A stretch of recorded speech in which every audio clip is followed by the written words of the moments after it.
Andrés, justamente no vamos a hablar y hacer un análisis de lo que está sucediendo hoy en Colombia con esta investigación que ahora abrió ya la Fiscalía, ¿no? ¿Cuál es el estado de la investigación, pero también cuáles son estas primeras líneas con respecto a este tema?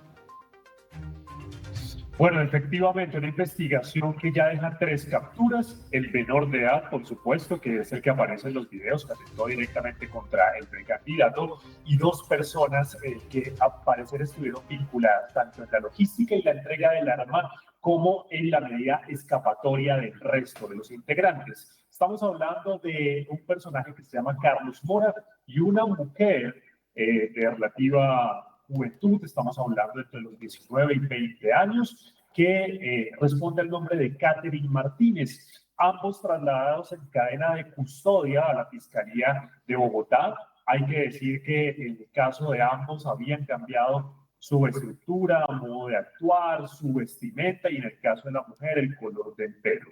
En medio de esta situación, el debate que se abre hoy en Colombia es quién está detrás, qué pasa con el arma. Ya sabemos que el arma incluso se compró de forma legal en el año 2020 en Estados Unidos, pero al parecer fue por medio de una persona que realiza este tipo de intermediaciones para la compra de armas y de municiones. Es un arma tipo Glock de 9 milímetros que debería estar entre la serie de 17 y 19, fabricaciones que se están haciendo aproximadamente desde el año 2016 y que circulan en toda Latinoamérica. Ujú. Ahora, Andrés, ¿cuál es la implicancia, ¿no? que se puede llegar a tener con estas primeras líneas de investigación o con estos datos que nos está describiendo con respecto a haber coordinado un plan de ataque desde otro país, en este caso desde el Ecuador hacia Colombia?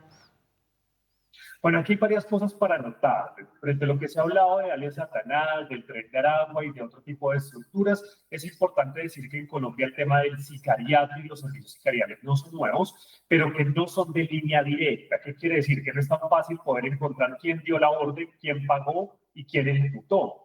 En Colombia y particularmente desde la Universidad Central hemos dado a conocer que los sicariatos se prestan por servicio de outsourcing delincuencial y que para que la persona que da la orden se contacte con quien termina haciendo el proceso sicarial, pasan hasta 7 contactos. Incluso en muchas oportunidades el que paga originalmente no conoce quién va a hacer el trabajo criminal.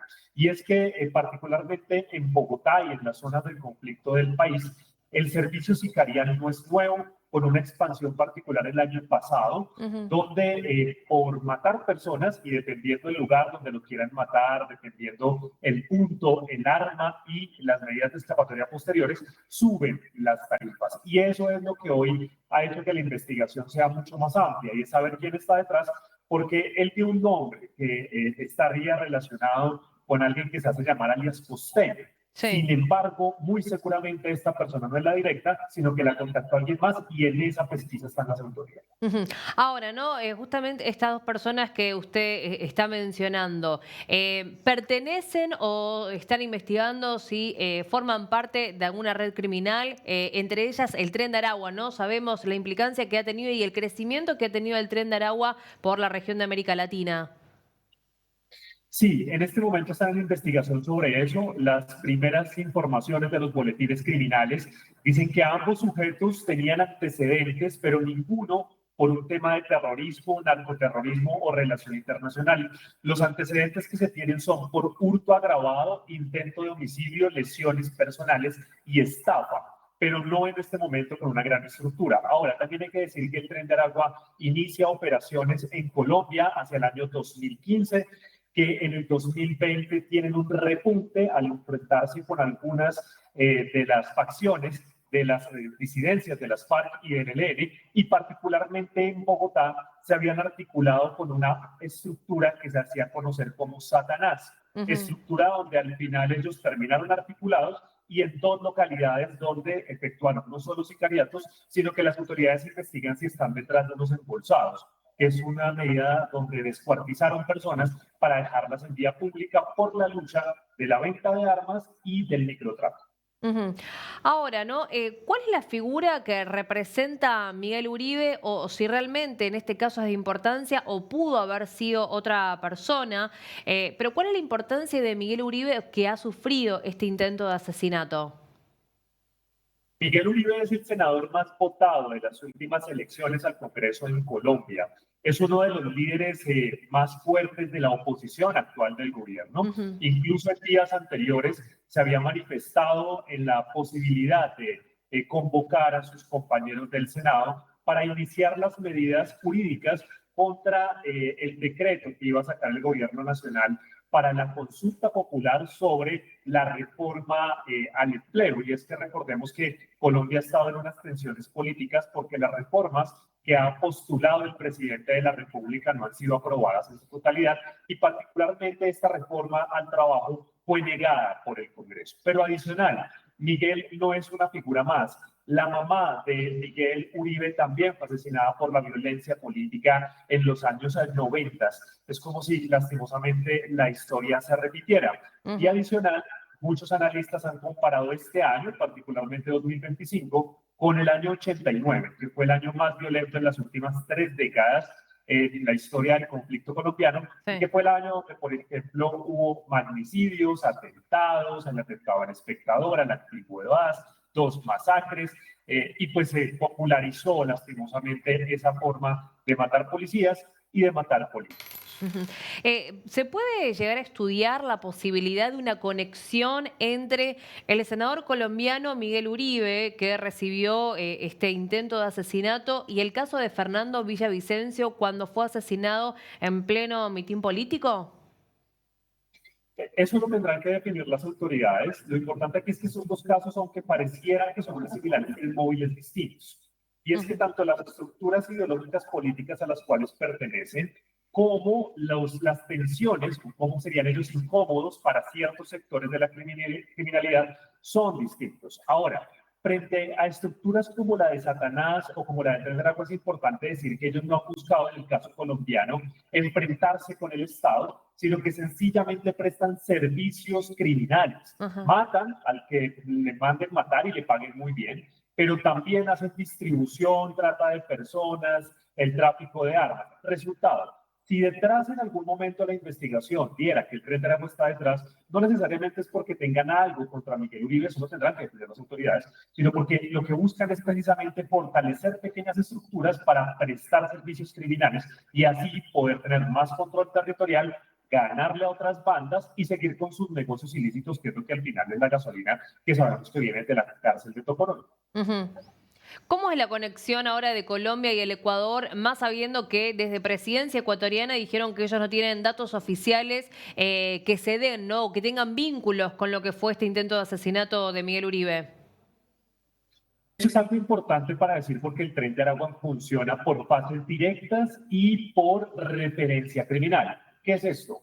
Una cosa es cuando Niño Guerrero tiene una estructura directa en cierto país, la comanda, le da orden, acciona, etcétera. Y otras como el caso de Colombia, donde no se ha podido demostrar que Niño Guerrero dé la acción directa, sino que más bien funciona como una articulación con estructuras más pequeñas para poder lograr la situación.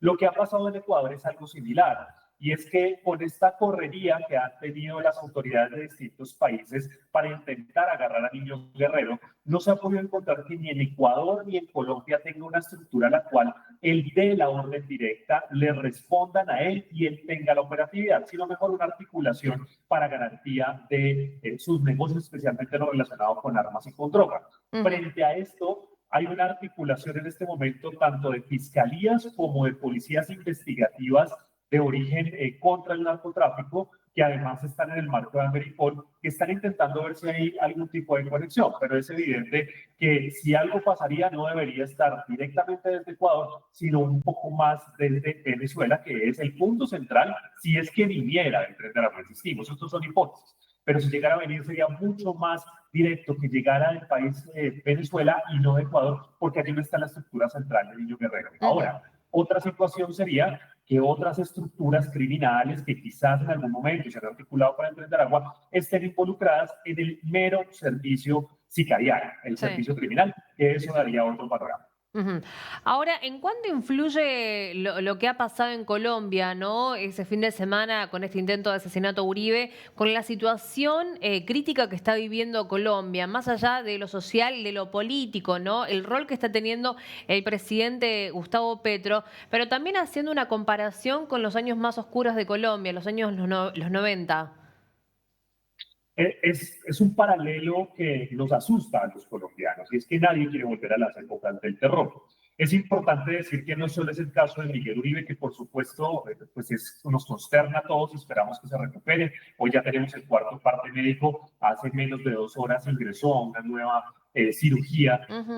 para intentar salvar su vida, pero insistimos, no es solo el caso de Miguel Uribe. Este año van 57 líderes, entre líderes sociales, políticos y comunitarios, que han sido asesinados en diferentes situaciones. Y eso debe llamar la atención, porque también se suma a 43 unidades de policía y ejército que han sido vilmente asesinados en lo que en Colombia se conoce como el plan pistola.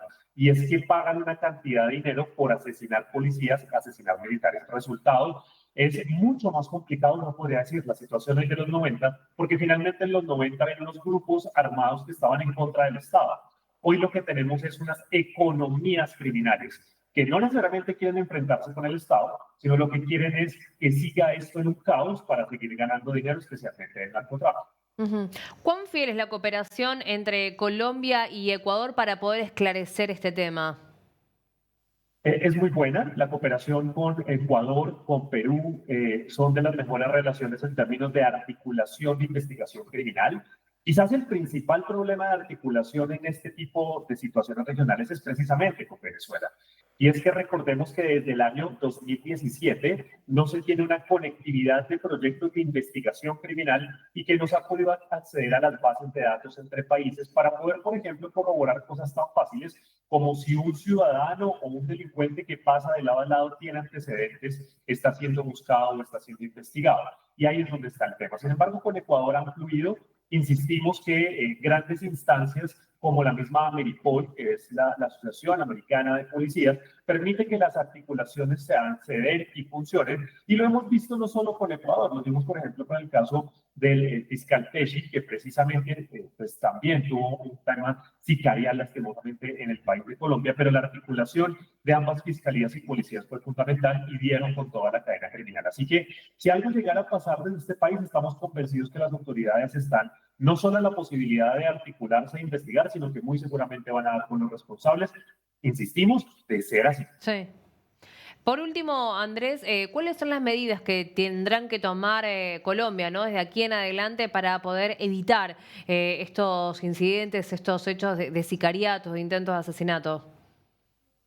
Esto es el mayor problema porque no estamos hablando solo de la tensión política en una campaña presidencial que viene, donde la mayoría de candidatos frenaron sus agendas de recorridos por el país Ujú. pidiendo garantías al gobierno nacional, sino que se suma, por ejemplo, la dura situación que tenemos en el Bajo Cauca y en el Catatumbo, donde 45.000 personas están en medio de los enfrentamientos entre el ELN, las disidencias y el ejército, y que adicional lo que está pasando en cercanías a Nariño con el control territorial también tiene un reto. Resultado, hoy en Colombia de los 32 departamentos hay prácticamente una guerra en 23, hay 119 municipios que se están disputando las estructuras armadas y a eso se suma esta tensión con los candidatos en medio de la presión presidencial, en medio de la tensión política, en medio de los discursos que además han sido polarizados entre la derecha y la izquierda y que genera un tema mucho más complejo porque no hay posibilidad de poder atacar tantos frentes a la vez, pero esperamos que las diferentes autoridades y las fuerzas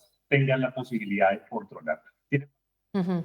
Y aquí es que la presidencia establezca claramente cuál va a ser su postura frente a los grupos armados, frente al crimen, y que no esté cambiando cada mes de postura respecto a este famoso proceso de diálogo o paz total, que definitivamente ya no fue y no avanzó. Y entre tanto, nuestras Fuerzas Armadas y Militares están en toda la posibilidad y cobertura para poder Sí. contrarrestar este tipo de ataques y controlar el país, pero necesitamos que el gobierno nacional los apoye y les dé bien. Andrés, muchas gracias por su tiempo y este análisis. A ustedes, gracias por la invitación. Hasta luego.